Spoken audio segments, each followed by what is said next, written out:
friend of mine said that I was living on top of an elevator shaft, and I guess that maybe best describes it. I found out about the apartment because an acquaintance of mine had lived next door. I was told that it was terrible. It was a dump, it was unlivable, and it had a great view, so I thought that was just going to be right for me.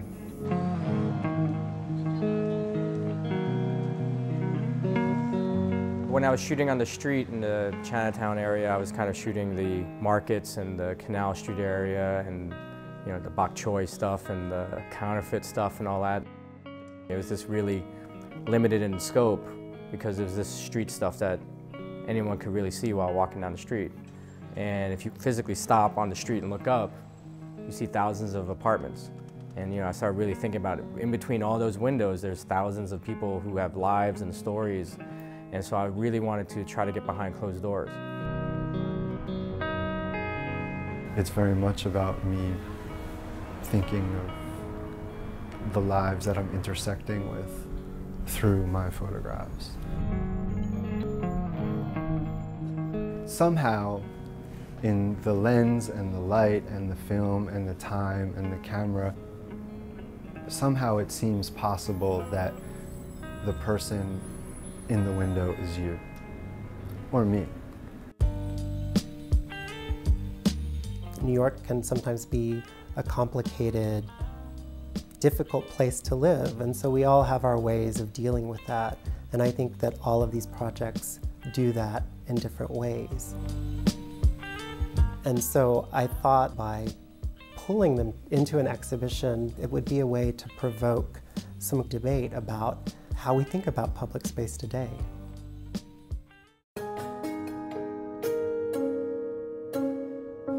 I always felt a little disconnect, a little alienation from a huge half of my background. I don't speak Chinese.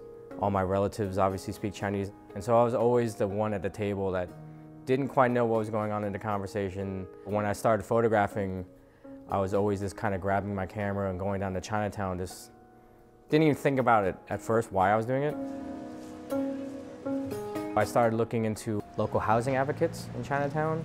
The services I offered were, listen, let me go on some walks with you and hopefully raise awareness about the living situation down here in Chinatown. So I met like a dozen families, and one of the families was the Lambs. The Lambs apartment is 2 rooms. The dining room acts also as the bathing room, and the bathtub's also where she does the laundry. Their bedroom is off the main room, and that's 4 mattresses kind of just shoved together in a row. They don't have any closets. There's all these poles wedged in the corners with all their clothing. When I first met them, I felt more like Jacob Riis in a way of trying to show, here's this family, but look at the apartment that they live in. And so the housing advocate could use these pictures to raise awareness about these small, rundown little apartments. As I got to know them better and better, that stuff kind of disappeared. It became kind of secondary to me. I went once, twice a week for years. I soon became like just the uncle or the guy with the camera in the corner. And after a while, the camera just kind of disappeared, and I was just there witnessing everything. I helped with the chores. I pick up the kids at school. I would go shopping with the mother. I would help the kids with their English homework, do math with them. They have family problems, they have fights, they have nice, great moments. We did plenty of boring stuff, like watch TV and go shopping. And so then I began to realize that they weren't so much different than what I grew up with. Everybody, I think, that sees those pictures feels that there's something in them that cuts across being a mere documentation of a family. His involvement with the family, his empathy for the family, something that is fairly uncommon, I think, in a lot of contemporary art. I want to care about what I'm photographing. I cannot see myself investing my time and spirit and energy into something I don't really care about.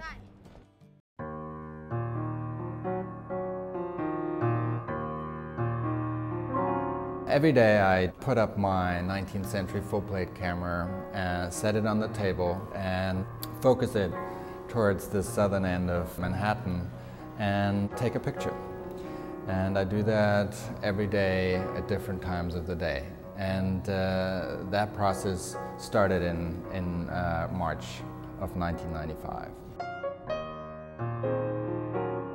One of the reasons I started the project was because I had met a woman on the plane over the Atlantic, and the reason I was sending her a picture every day for about 4 years, reminding her that maybe it wasn't a bad idea to move to New York City.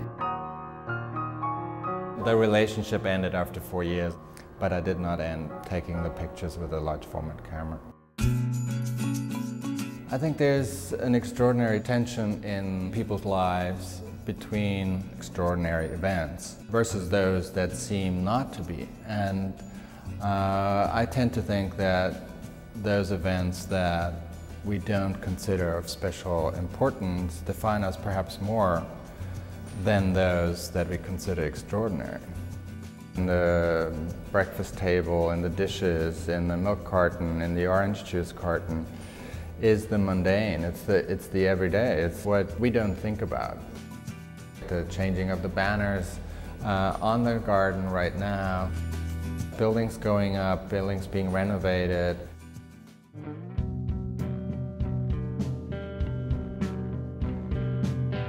September 11th affected Reiner's project in a very significant way. After all, as documentation of infinitesimal changes over time. And then all of a sudden there was this momentous world-changing event. I was in Boston at the time. I was teaching at MIT at that time, and I came back very late on September 12th. I remember shaking, and you can see it in the book that the picture is really blurry and out of focus because I could not even physically control the camera. So it was very emotional.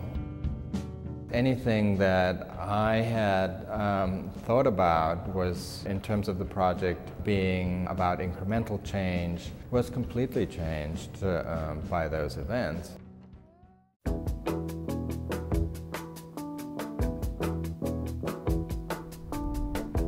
I think most people would say they take the train every day, but they're not going to make a work of art about it because they're just so used to it. I was living in Japan, and when I came back the first time in '94, I landed at JFK and I wanted to take a slow ride into Manhattan. So I took the train from JFK, the subway, and it was just like a total contrast to what I had been used to in Japan, which was a really modern,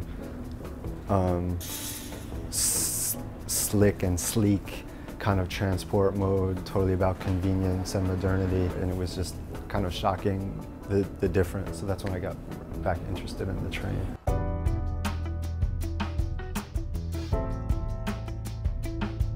To me, these photographs, they're multi-layered portraits. They're obviously the people in the trains, but just as much the train car itself is a subject. The rust, the scratches, the windows, the graphics, all these things. I think that Ethan's project has altered my awareness of the subway. You're on the inside of it, not the outside of it. So there's sort of an inversion of your normal experience on the subway. And I think that also has to do with the scale of the images. So you can actually come in and have a more intimate relationship with this world that's inside of the subway car. These people seem to be unguarded, even though they're in a place where they would normally be guarded. If you're on the subway, you perhaps don't get any sense that there's some kind of intimacy or vulnerability between people sitting next to you. Everyone seems fairly covered and disguised in their public face, but in these photographs in the windows, there's a suggestion in the people's faces and gestures and actions and interactions that there's much more being exchanged than one would think. There are two other photographers whose projects are part of the exhibit. Zoe Leonard's work features endangered storefronts on the Lower East Side. Zoe originally began noticing small changes in the neighborhood where she spent most of her life. A small shop on the corner was closing down, and over time, more and more of these smaller mom and pop shops began to close down. And I think really at its heart, her project is about capturing the way that people relate to the world right now, because that is changing. Bettina Yohei's photos track her journey biking along the borders of the city's 5 boroughs. She has this digital web project, and then she has this map that she draws based on her actual physical journey. It's a great contemporary art project, but it also actually imparts useful information that will be a lasting contribution, I think, to the New York City views at the library. I think all of the projects in a way are about their individual negotiation with New York City today, whether that's some kind of moment of self-discovery through another family, whether it's looking out the view of your window every day, whether it's about approaching the subway as a kind of public space. In that way, we can relate to them as viewers because we do the same thing in our daily life. My original questions I had about my Chinese half were ultimately addressed in a whole different experience than how it began. So while I no longer photograph them, they're very important to me. I learned a lot about myself through them, I had dinner with the kids and the mother last night. I picked the kids up at school. They were at my wedding last year, and Cindy was a flower girl, which was great. She got stage fright, but Something that is seemingly so incredibly positive does in fact have the potential to destroy you. Certainly there have been days where I just leave the city so I just don't have to take a picture and go away for, for weeks and months because I can't face it. There is of course something that could stop me. I could be losing the apartment, and it would be a great relief on the one hand, and on the other hand I would think my life is over now. I can't possibly continue. Well, slight exaggeration, but I guess that's the ambivalence about it.